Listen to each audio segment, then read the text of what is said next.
ছেলে হেল্প করতেছিল, এটা দেখে ইউচিনের খুবই জ্বলে।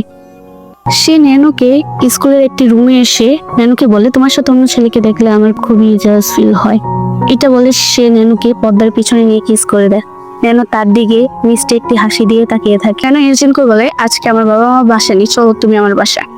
ন্যানো আর ইউচিন যখন বাসা যায়, যখন তারা কিস করতে নেয়, তখনই তার বাবা মা হাজির হয় কাবাবের হাড্ডি হয়ে।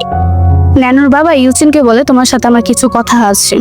ন্যানোর মা ন্যানোকে নিয়ে রুমে চলে যায়। ইউচিনের বাবা ন্যানোকে বলে, ইউচিন, তুমি কিছুদিন আমার মেয়ের পাশে থাকার জন্য তোমাকে খুবই ধন্যবাদ।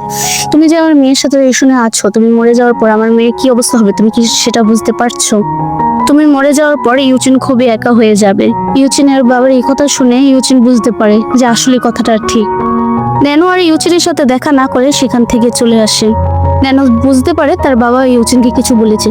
তখন সে কাঁদতে কাঁদতে বলে, আমি কথা দিয়েছিলাম তাকে, এই 1 বছর আমি তার সাথে থাকবো। ন্যানোকে বলে দেয়